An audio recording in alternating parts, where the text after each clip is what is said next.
Aujourd'hui, tout le monde est touché par le nouveau permis A2. Les garçons, les filles, les jeunes, les vieux, les mecs à lunettes, les chauves, et même les gars qui ont des gros sourcils. Alors pour aider tous les jeunes motards...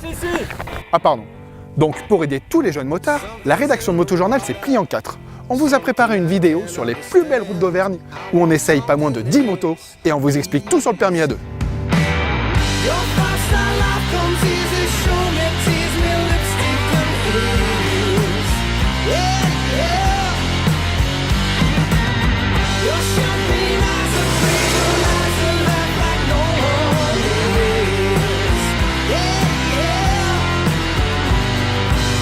La liste des motos compatibles avec le permis A2 est plutôt longue.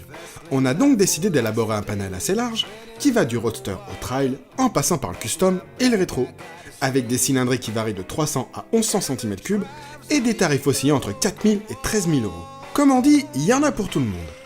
Et puis, cette vidéo c'est aussi un bon moyen de vous présenter l'équipe de Motojournal et la façon dont on bosse, car pour nous, la sortie estivale de la rédac vaut tous les séminaires du monde. Chez Motojournal, on aime se retrouver ensemble dans une ambiance bucolique. C'est comme ça qu'on forge l'équipe. Debout, bande de grosses feignasses, faut aller bosser! Petit déjeuner dégusté devant le lac Chambon, équipement de motard enfilé, quelques photos pour le magazine, et c'est l'heure du premier exercice périlleux de la journée, l'arrimage du sac sur la brelle. Tu comprends pourquoi il est libre avec un œil de verre maintenant? Et disons qu'à ce jeu, certains sont moins adroits que d'autres. Allez, c'est pas tout ça, mais faut aller bosser un peu quand même. Bah ouais, il s'agit de pas être en retard pour le repas. Car chez MJ, il y a deux choses sacrées, la moto et la bouffe.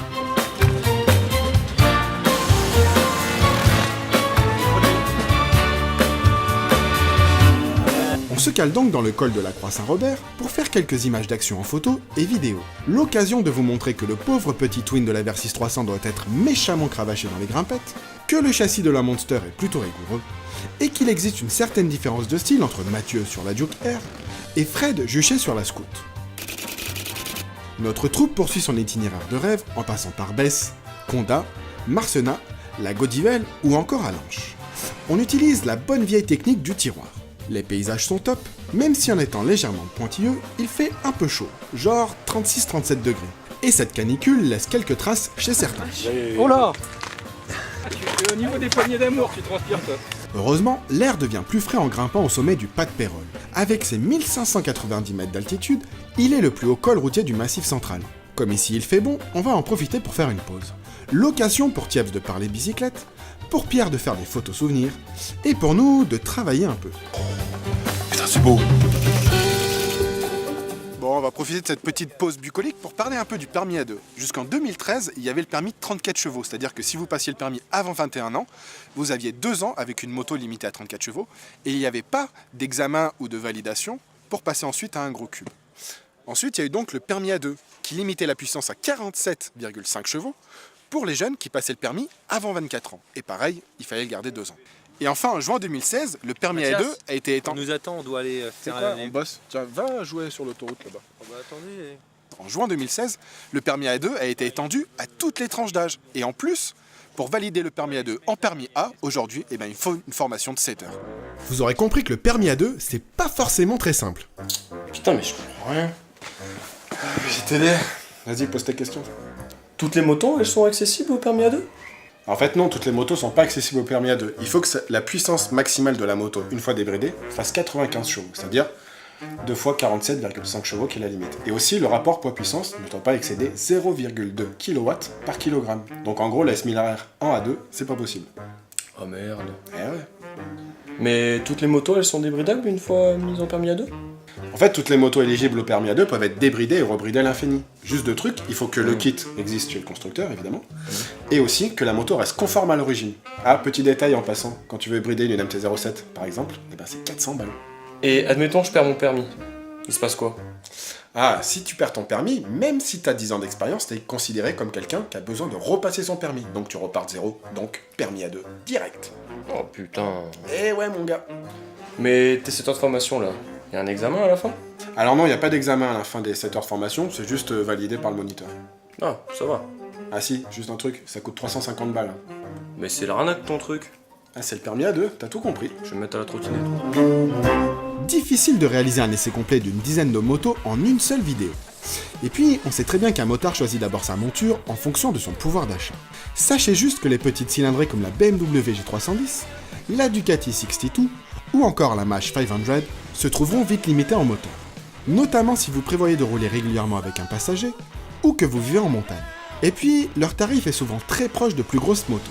A l'inverse, les machines plus valorisantes du style Indian Scout, KTM Adventure ou Duke Air, BMW F800R ou Ducati 797 offrent des performances moteurs très correctes jusqu'au mi-régime. En revanche, vu leur prix, vérifiez bien que vous pourrez ensuite les débrider une fois votre période A2 validée. Enfin, les motos milieu de gamme comme la Yamaha MT-07 ou la CB500 semblent être un choix judicieux. Celui qui offre la meilleure moyenne quand on additionne des critères comme le prix, les performances ou encore le plaisir de conduite. Un jugement que semble partager la rédaction de Motojournal.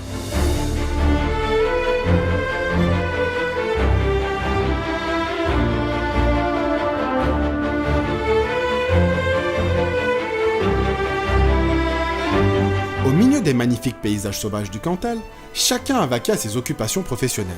Certains ont mesuré la conso des motos, Matt a fait des wheelings, Alex a fait plein de photos, Mathieu a fait des wheelings, Alexis et Fred ont peaufiné notre itinéraire, et pour changer, Mathieu a fait des wheelings. C'est donc le sentiment du devoir accompli que la rédaction va partager un ultime repas, pendant que Matt, usé par tant de dévotion professionnelle, est parti se coucher plus tôt. Et voilà, on a terminé la première partie de l'essai où la Honda CB500X a plutôt séduit la rédaction par son côté homogène et facile de prise en main. Maintenant, on va passer à une deuxième partie où on va approfondir l'essai de 3 motos qu'on a sélectionnées.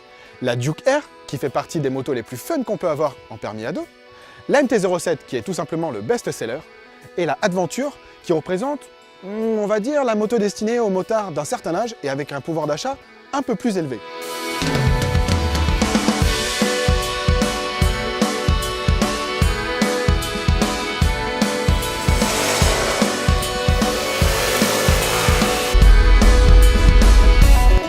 Encore une fois, afin de couvrir un choix le plus large possible, on a sélectionné un trio de motos éclectiques. Entre une boule de nerfs exigeante, un trail GT vitaminé et un roadster roi des chiffres de vente, on espère que vous trouverez les infos qui vous correspondent le plus. Commençons par la Duke Air. Gros disque de frein avec étrier Brembo M50, suspension WP réglable dans tous les sens, silencieux à Krapovic, contrôle de motricité et ABS réglable en mode supermoto pour pouvoir faire des glisses, la petite autrichienne dispose d'un équipement haut de gamme. Tout comme son prix, plus de 10 000 € pour un monocylindre, ça pique un peu, n'est-ce pas Mathieu? Alors Mathieu, est-ce que 47,5 chevaux, ça suffit pour s'amuser? Franchement, dans la Duke Air, ça suffit. Le moteur est expressif, ça te permet de faire des roues arrière, tu peux rentrer en glisse en virage, le châssis est vraiment top, tu as du frein, franchement, toute moto elle est vraiment top pour faire le con. En revanche, il y a quand même quelques défauts. Pour quelqu'un qui vient de passer son permis, c'est une moto un peu exigeante quand même, elle est assez haute de selle, tu as le moteur qui tape un peu en bas, et au quotidien, je suis pas sûr que ça soit vraiment une moto toujours agréable à utiliser, surtout en ville, avec le moteur qui cogne, quoi. Est-ce que le déficit de puissance ne rend pas les choses plus difficiles en stunt? Forcément, moins tu as de puissance, plus ton niveau doit être élevé, parce que tu dois mieux gérer l'accélérateur, le lâcher d'embrayage et le frein. Et en plus, tu dois partir quasiment à l'arrêt, parce que tu n'as pas de puissance pour relancer sinon. Bon, c'est une moto qui est un peu dépouillée, mais son prix, lui, il est un peu moins. À ton avis, à qui se destine cette moto? Forcément, à 10 500 €, il faut avoir un peu de monnaie de côté. Mais après, si jamais tu as un peu d'argent, ça fait un super outil, et puis là, tu vas faire baver les copains. Là. Passons ensuite à la grande cousine de la Duke Air, l'Adventure 1090L. Équipée du gros twin LC8 de 1050 cm3, la KTM conserve une bonne louche de couple même bridée à 47,5 chevaux, puisque sur notre banc de puissance, elle annonce 8 mètres-kg à 3500 tours. De plus, elle dispose d'un très bon équilibre général grâce à des suspensions bien calibrées. Le confort est bon, la protection aussi, les vibrations sont bien contenues, et seule la chaleur émise par le moteur devient désagréable à la longue. Une bonne moto pour qui veut rouler vite et loin sans effort. Parfaite pour un feignant comme moi. Alors Aurélien, est-ce que 47 chevaux ça suffit pour voyager? J'ai envie de te dire oui, finalement tu peux voyager avec quasiment tout comme moto. Tu as du couple, donc tu peux relancer des virages sans trop accélérer, jusqu'à 5000 tours c'est plutôt pas mal. La moto elle a même tendance à bondir. Ensuite je me pose des questions, c'est à savoir, est-ce qu'en duo et chargé, on va pas sentir le déficit de puissance? Si tu enlèves le moteur, finalement, cette 1090, c'est la même que l'autre, c'est-à-dire qu'elle protège plutôt bien, tu es plutôt pas mal assis. Bon, moi je pense qu'on peut voyager avec cette moto-là, mais sans problème. Et du coup, avec son gabarit, tu penses qu'elle est accessible pour quelqu'un qui vient de passer son permis? Là, c'est une vraie question. Évidemment, celle-là, quand on la compare à la Super Adventure, elle fait rikiki, mais ça reste une moto assez imposante. Donc je pense que pour quelqu'un qui vient juste d'avoir son permis, qui n'a jamais fait de moto avant, ça peut être compliqué parce qu'elle est quand même un peu lourde. Finalement, elle marche quand même pas mal, donc il faut un peu d'expérience. Mais des fois, il y a des mecs qui sont doués et s'ils ont le porte-monnaie qui va bien, ils peuvent sans problème accéder à cette moto-là, quoi. Et il faut qu'il mesure 1m90 aussi. Il faut qu'il soit plutôt gabarit autrichien, ouais, ça peut aider. Ouais. Nous terminons par la MT-07. Le moteur pétillant de la version normale est connu de tous. Il était donc primordial pour Yamaha de conserver les qualités de son bicylindre une fois bridé à 47,5 chevaux. Et la firme japonaise s'en sort plutôt bien. Comme on le voit sur notre courbe, la longe du Twin en prend un coup. Mais la rondeur et le punch demeurent très corrects entre 2000 et 5000 tours. Pour le reste, la MT conserve ses qualités avec une finition très correcte, une facilité de conduite évidente et un prix à moins de 7000 €. Mais aussi certains défauts, comme un confort de selle très moyen, un amortisseur arrière mou et un cruel manque d'aspect pratique. Juju, en descendant de cette moto, est-ce que tu comprends qu'elle soit plébiscitée par les jeunes permis à deux? Très sincèrement, oui. C'est une machine qui est homogène, qui envoie un moteur très sympa. Dans les enchaînements de courbes, ça fonctionne très très bien. Après, le design, on n'aime pas, mais très sincèrement, je comprends que ce soit un best-seller. Ces chiffres de vente le prouvent, et j'ai l'impression que c'est ce qui ressort de ce comparo. C'est celle qui peut s'adresser aussi bien aux mecs de 18 ans qu'aux mecs de 50 en fait. Encore une fois, on revient toujours sur son homogénéité, elle peut plaire à tout le monde. Que ce soit un jeune qui a envie d'arsouiller ou une personne un peu plus âgée qui a envie de rouler, ne serait-ce que pour de la balade. Même aller bosser. Ou c'est ce que j'allais dire, un trajet domicile-travail. C'est une machine qui se complète dans tout type de trajet. Elle va répondre à n'importe quelle sollicitation. La conclusion principale de cette vidéo, c'est que la gamme des motos à deux est franchement large. Et surtout qu'il y a largement de quoi s'amuser avec entre potes. Bah, dans une vidéo, on peut pas mettre énormément d'informations, c'est sûr. Donc pour ceux qui veulent en savoir plus, je vous renvoie vers le spécial vacances de Motojournal actuellement en kiosque. Allez, bonnes vacances les gars! Je te l'emprunte? Non, parce que c'est 4,95 €, tu vas t'en acheter un et puis c'est tout.